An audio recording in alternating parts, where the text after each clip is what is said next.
गोपिका कुलकर्णी पुन्हा एकदा ओळख करून देते. पुढच्याच महिन्यामध्ये ग्रंथालीतर्फे बेदुणे 5 नावाचं माझं एक पुस्तक येत आहे. त्या पुस्तकातला एक लेख तुम्हाला इथे वाचून दाखवते. त्याचा सारांश असा आहे की म्हणजे तुम्हाला माहिती आहे की बऱ्यापैकी खुमासदार लेखन मी करते. त्या खुमासदार लेखनामधलाच हा एक लेख आहे आणि मागच्या वर्षी मी एक मार्मिकमध्ये लेखमाला केली होती, त्यातला हा एक लेख आहे. लेखाचा अर्थ असा आहे की ॲक्च्युली हा मी पक्ष पंधरवडा सुरू होण्याच्या अगोदर केलेला लेख आहे. पक्ष पंधरवड्यात आपल्याला माहिती की कावळ्यांना, मगाशी मला कावळ्यांचं त्या ताईंनी कविता वाचली त्याच्यावरनं मला ह्याची आठवण झाली म्हणून मुद्दाम सादर करते. एक कावळा माणसाला पत्र लिहितोय अशी ही कल्पना आहे. लेखाचं नाव आहे दारावर कावळा घुमतोय ग. पक्ष पंधरवडा सुरू होणार म्हटलं की माझ्यावरील पाचकळ विनोदांना नुसता पूर आलेला आहे. माझे आयुष्य बहुधा याकरताच आहे की काय असा मला हल्ली प्रश्न पडू लागलाय. एकतर या अखिल मनुष्य जातीची मोक्ष मिळवण्याची व्यवस्था करा आणि शिवाय यांची बोलणी खा. कधी कधी तर मला मनुष्य प्राण्याचा भयंकर राग येतो. हो का म्हणून काय विचारताय? मी त्या चिमणीसारखा कधीतरी यांच्या घरात शिरलोय का? कधीतरी विनाकारण माणसाची सलगी करण्याचा प्रयत्न केलाय का? कुठल्याही प्रकारचा त्रास दिलेला नसतानाही मनुष्य प्राणी मला नेहमी नावं ठेवतो. अगदी लहान मुलांनाही आवडत्या पक्षावर निबंध लिहा असं सांगितलं की आधी तरी पोपटाची निवड करतात. पोपट खरे तर माणसाच्या काहीही कामाचा नाही, नुसता पोपटपंची करत असतो. तरीही तो आवडता, कारण तो देखणा आहे ना. आणि आम्ही मात्र काय अगदीच पोपटाची निवड नाही केली तर मग चिमणी, साळुंकी, मोर असे काहीही असते. पण माझ्या नावाने काही कोणी निबंध लिहिलेला बघितलेला नाही. बरं लिहिलंच तर एका वाक्यात लिहितात, कावळा हा काळ्या रंगाचा सामान्य पक्षी आहे. जेव्हा काकस्पर्शाची वेळ येते ना तेव्हा तुम्हाला माझं असामान्यत्व कळेल, पण ती कावण्याची वेळ नसते ना. शिवाय विनाकारण कोणावर डूख धरणे हा माणसाचा गुण आहे, आमचा नव्हे. अगदी आमच्यातील डोंकावळा सुद्धा असं कधी करत नाही. आमच्यावर ना कधी निबंध लिहिला जातो ना फारशा कविता. अगदीच एखाद्या कवितेत किंवा गाण्यात आमचे नाव गौले जाते, ते सुद्धा आमची हेटाळणी करण्यासाठीच असते. जसे की कावळा पिपेरी वाजवतो, मामा मामीला नाचवतो. याला काय अर्थ आहे? माझा आणि मामीच्या नाचण्याचा काही संबंध आहे का? अगदी बडबड गीतात सुद्धा किती बदनामी करावी आमची. एक घार आली बोरं देऊन गेली.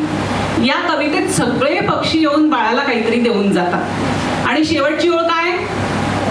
मग आला कावळा सगळं घेऊन गेला. अरे हा काय फालतूपणा आहे. बाळासमोर सुद्धा आमची इज्जत ठेवली नाही आहे. आता ही कविता कशी वाटते बघा. एक होता छब्बू भलताच ढब्बू, एक होता छब्बू भलताच ढब्बू, नजरेचा कावळा अगदीच बावळा. केवढा आमचा अपमान. गोष्टी नाही, चिमणीचं घर होतं मेणाचं, कावळ्याचं घर होतं शेणाचं. आम्हालाच नेहमी डावी वागणूक का? यासाठी सध्या आम्ही जागतिक कावळे मंचाच्या अखिल भारतीय संमेलनात चर्चा करत आहोत. लवकरच आम्ही माणसाने कावळ्याच्या केलेल्या बदनामीवर काहीतरी तोडगा काढणार आहोत. शक्य झाल्यास आता पक्ष पंधरवड्यात यावर गरजेची ऍक्शन घेतली जाईल. जगाच्या बहुतांश भागात आम्हाला सामान्यतः उपद्रवी मानले जाते. आम्ही शेतात राहू शकत नाही कारण आम्ही पिकांचे नुकसान करतो असे शेतकऱ्यांचे म्हणणे. आम्ही कुठल्याही गृहसंकुलात राहू शकत नाही कारण आम्ही अस्वच्छ असतो, कचरा विखरतो, अन्न चोरतो असं माणसाचं म्हणणं आहे. शिवाय आमच्यामुळे रोगराई पसरवली जाते असाही आमच्यावर आरोप आहे. कावळा जातीचा प्रतिनिधी म्हणून मी इथे नमूद करू इच्छितो की हे सगळे धादांत खोटे आरोप आहेत. मुळात मला सांगा, माणूस जंगलतोड करतो, प्राण्यांच्या आणि पक्ष्यांच्या अधिवासात तो राहायला येतो आणि आम्हालाच आमच्या जागेतून हुसकावून लावतो. बरं आम्हीच घाण करतो हा आरोप. अरे आमचं घर आहे, आम्ही काही करू. शिवाय कबुतरासारखा घाणेरडा पक्षी यांना दाणे घालायला चालतो. हल्ली तरी कबुतरे काही कामाची राहिलेली नाही. पूर्वी तरी प्रियकर प्रेयसीचे चिठ्ठे इकडून तिकडे पोचवत असत. आता तेही नाही. तरी यांना तो पक्षी चालणार, आम्ही चालणार नाही. यांना चिमण्याही चालतात. चिमण्या तर इतक्या बदमाश असतात की त्या गोड बोलत चिवचिवाट करत थेट घरात घुसतात. आम्ही कधीतरी माणसाच्या घरात घुसतो का? माणसाचा आमच्यावर अजून एक आरोप आहे की आम्ही फार कावकाव करतो. हा शब्द त्यांना इतका आवडतो की त्यांच्यातही कोणी फार बोलू लागले तर ते त्यांना म्हणतात, ए चुप रे, जास्त कावकाव करू नकोस. यांना चिवचिव चालते, कबुतराची गुटरुगू चालते, पोपटाची फालतू बडबड चालते. त्रास फक्त आमच्या कावकावचा होतो काय?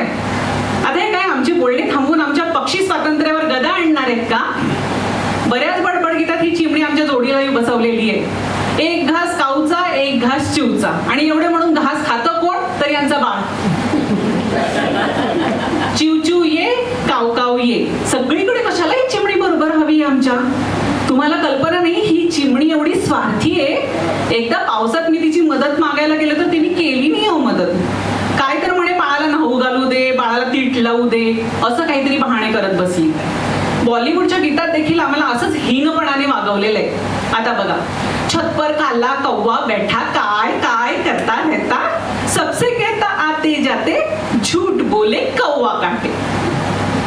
किंवा झूठ बोले कौवा काटे, काले कौवे से डरियो, मैं मायके चली जाऊंगी, तुम देखते रहियो. अरे तुमच्या बायकांना जायचंय माहेरी तर जावं ना, आम्हाला का तुमच्या भांडणात घेताय? आता मला सांगा, एखाद्याला काटणे तर दूरच, मी कधी कोणाला चोच तरी लावलेली तुमच्या ऐकवत आहे का?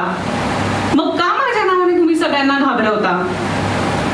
एक तर तुम्ही मला छतावर बसू देत नाही, कावकाव केलीस तर लगेच उडवून लावता, आणि वर गाण्यात खोटं लिहिता की छत पर काला कौवा बैठा, काय काय करता रहता. वाटते आम्हाला बडबड करावीशी, करतो. तुमच्या बायकोला जेव्हा करावीशी वाटते तेव्हा करतेच ना ती देखील बडबड. तिला तुम्ही कधी उडवून लावता का? शिवाय नुसते छतावर पंख आडवे करून बसण्या वाचून आम्हाला काय दुसरी कामं नाहीत का? पावसाळ्याच्या आधी आम्हाला अन्नाची बेगमी करावी लागते, घरचं काय हवं नको ते बघावं लागतं, नाहीतर कावळी माझा जीव हैराण करून टाकते. एवढ्या बाबतीत ती मात्र माणसांवर गेली बरं का. घरचं बघून आम्हाला माणसाच्या भल्याचेही बघावे लागते. रोज दशक्रिया घाटावर जायचे, तिथे कोणाकोणाला मुक्ती द्यायची ते ठरवायचे. तुम्हाला म्हणून सांगतो, माणसात आधीच्या काळासारखे पेशन्स राहिले नाही तो आता. आधी आम्ही अन्नाला चोच लावली नाही तर माणसे तासन तास वाट बघायची, कधी कधी 8-8 तासही थांबायची. आता मात्र तसं करत नाही, कुठे जरा वेळ झाला की लागले लगेच दरभाचा कावळा करायला. बरं, त्यातही कसं आहे, घाटावरच्या कावळ्यांच्यात आणि आम्हा गृहसंकुलात राहणाऱ्या कावळ्यांच्यात खूप टशन आहे. तिकडचे कावळे आम्हाला त्यांच्या भागात अजिबात येऊ देत नाही, आमच्या जाण्याने त्यांचा धंदा जातो ना. पण देवाने जी दिव्य नजर दिलेली आहे ना, ती आम्हाला सगळ्यांनाच दिलेली आहे. त्यामुळे आलटून पालटून घाटावरचा बिझनेस घ्यायचा असा प्रस्ताव आता आम्ही आमच्या मंत्रिमंडळाकडून संमत करून घेत आहोत. तशी माणसे आम्हाला घाबरून असतात बरं का. एकाच वेळी 2 ठिकाणी बघता येणारी आमची नजर माणसाला माहिती आहे, तसं आमच्या अक्कल हुशारीचा त्यांना बरोबर अंदाज आहे. म्हणूनच काही गोष्टीत रांजणातून हुशारीने पाणी काढणारा कावळा हाही त्यांनी रंगवलाय. आम्ही तसे असतोच हुशार, म्हणजे कमीत कमी कष्टात जास्तीत जास्त साध्य कसे करायचे हे आम्हाला चांगले ठाऊक आहे. आता म्हशीच्या पाठीवर बसून जाणारा कावळा तुम्ही बघितलाच असेल की नाही. म्हैस जातच तर आपण कशाला ओढून आपल्या पंखांना कष्ट द्या, जावं त्यांच्यावर बसून.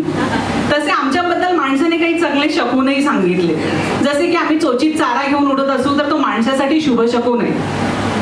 अशाने त्यांच्या घरात धनधान्य समृद्धी येणार आहे असं त्यांना वाटतं. आम्ही पाण्यावर बसलेले दिसलो तर यावर्षी पाऊस चांगला होणार असा त्यांचा होरा असतो. छतावर आम्ही कावकाव केली तर घरात पाहुणा येणार अशी समजूत असते. आधीच्या काळी माणसांना अशाने फार आनंद होत असे, पण हल्ली आमची कावकाव ऐकली की आम्हाला हुसकावून लावतात, त्यांना पाहुणे आलेले नकोय. खरे तर आम्ही माणसासारखे स्वार्थी अजिबात नाही. ती दुष्ट कोकिळा आमच्या घरट्यात अंडे घालून जाते, पण आमची कावळी कधीही काहीही म्हणत नाही. आमच्या अंड्यांबरोबर ती अंडी देखील उगवते. तुमची ती ज्ञानोबा माऊली आहे ना, ती मात्र आमचे फार म्हणजे फार आदराचे स्थान हो. केवढं काय लिहून ठेवलंय आमच्यावर. त्यांची ती वचने आमच्या गौरवार्थ आमच्या पिल्लांच्या शाळेत लावून ठेवली आहे. पैल तो गे काऊ कोकत आहे, शकून गे माये सांगत आहे. तेवढ्यावरच माऊली थांबत नाहीत बरं. याचे पाय सोन्याने बडवणार म्हणतात, दही भात दुधाची वाटी आंब्याची डहाळी आमच्या तोंडी लावणार म्हणतात. माणसातून आमच्यावर प्रेम करणारे हे संत म्हणूनच आम्हाला खूप महनीय वाटतात. चला, तुमच्याबरोबर बोलत बसलोय खरं, पण घासाला चोच लावायची वेळ झाली, मला जावं लागेल. तुमचा शुभशकुनी कावळा.